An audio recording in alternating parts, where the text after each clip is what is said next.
আসসালামু আলাইকুম ওয়া রাহমাতুল্লাহি ওয়া বারাকাতুহু। সম্মানিত শ্রোতা মণ্ডলী, আজকে আমি আপনাদের সম্মুখে উপস্থিত হয়েছি গুরুত্বপূর্ণ একটি হাদিস শরীফ নিয়ে। কোনো ব্যক্তি যদি মুসলমানের জানাজার নামাজে অংশগ্রহণ করে তার দাফন সম্পূর্ণ হওয়া পর্যন্ত তার সঙ্গে থাকে, এর জন্য কি ফাজিলাত রয়েছে। যে হাদিস শরীফটি আপনার বুখারী শরীফ প্রথম খণ্ড পৃষ্ঠা নাম্বার 12 হাদিস নাম্বার 47 এর মধ্যে লিপিবদ্ধ। হাদিসটি এইরূপ: আন আবি হুরায়রাতা আন্না রাসূলুল্লাহি সাল্লাল্লাহু আলাইহি ওয়াসাল্লাম قال من اتبع جنازة مسلم إيمانا واحتسابا وكان معه حتى يصلي عليها ويفرغ من دفنها فإنه يرجع من الأجر بكيرتين وكل كيرة مثل وحود ومن صلى عليها ثم رجع قبل أن تدفن فإنه يرجع من الأجر بكيرتين।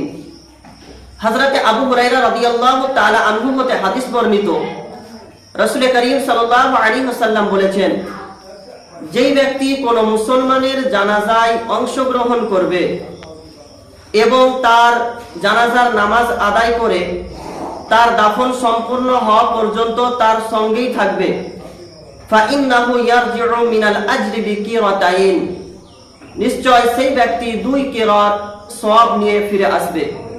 ওয়া কুল্লু কিরাতিন মিসলু উহুদ, এবং প্রত্যেকটি কিরাত এক উহুদ পাহাড় সমতুল্য।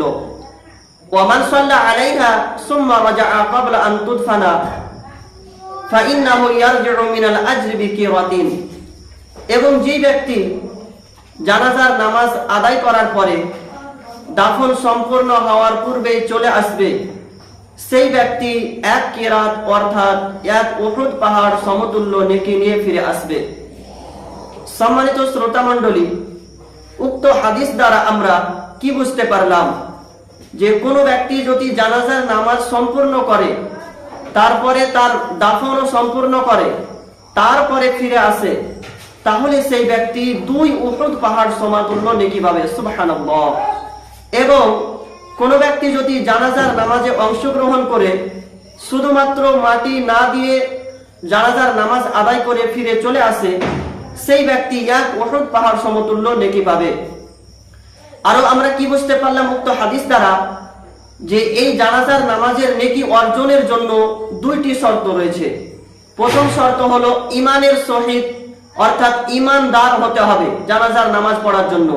তাহলে এখান থেকে বোঝা গেল কোন অমুসলিম যদি জানাজার নামাজে অংশগ্রহণ করে যায় তো সেই ব্যক্তি কিন্তু এই সওয়াবের হকদার হবে না। দ্বিতীয় নম্বর, সওয়াবের উদ্দেশ্য থাকতে হবে। কোন মুসলমান জানাজার নামাজে তো অংশগ্রহণ করলো, জানাজার পরে মাটিও দিল, কি তারপরে ফিরে আসলো, কিন্তু তার উদ্দেশ্য নেকি অর্জনের ছিল না, শুধুমাত্র তার উদ্দেশ্য ছিল লোক দেখানো, তো এই হাদিস থেকে বোঝা গেল সেই ব্যক্তি কিন্তু এই সওয়াবের অধিকারী হবে না। তাই সম্মানিত শ্রোতা মণ্ডলী, আপনাদের কাছে আবেদন, উক্ত হাদিসের উপরে আমল করবেন। যখনই কোনো মুসলমানের ইন্তেকাল হবে তার জানাজার নামাজে অংশগ্রহণ করার চেষ্টা করবেন এবং দাফন কমপ্লিট করে ফিরে আসবেন, এবং আপনাদের উদ্দেশ্য যেন নেকি অর্জনের হয়, লিল্লাহিয়াত হয়, তবেই আপনি উক্ত হাদিসে যে নেকির কথা বর্ণনা করা হয়েছে এর হকদার হবেন। আল্লাহ পাক রব্বে কায়নাত যেন আমাদের সকলকে এই হাদিস